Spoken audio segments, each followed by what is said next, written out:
Okay, today I want to talk about temporarily potting things. I have wanted a wisteria vine forever. I'm really aware of what I'm getting into, but the problem is that even though I'm in the zone here because I've been restructured to 6 something, but I used to be 5B.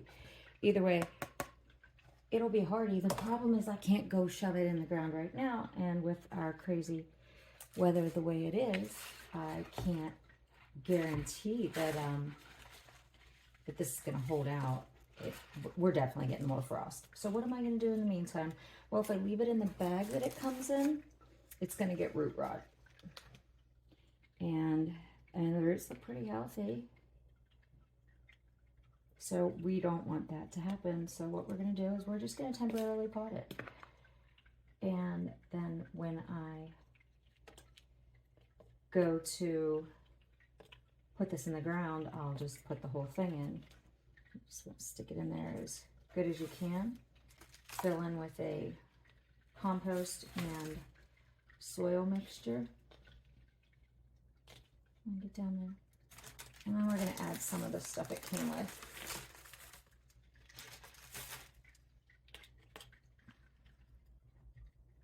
And that's really, really it.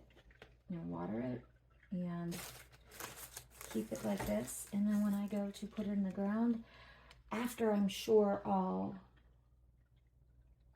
risk of frost is past, which frost is usually about May 15th. It was 70 yesterday. It's not even March 15th yet.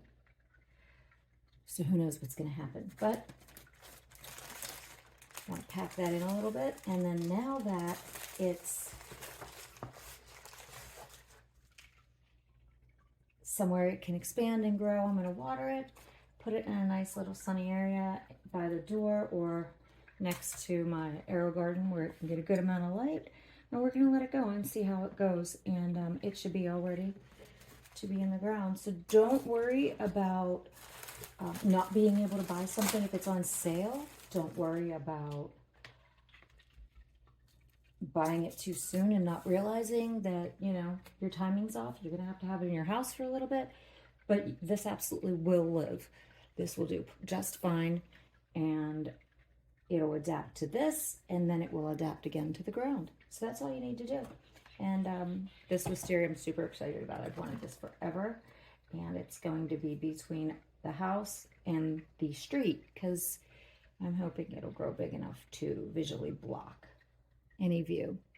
So wish me luck with that part, but I know by putting it in the pot now and giving it some time to grow, I won't run the risk of losing it like my clematis vine 2 years ago, which I left in one of these entirely too long. So there you go. That's all you got to do.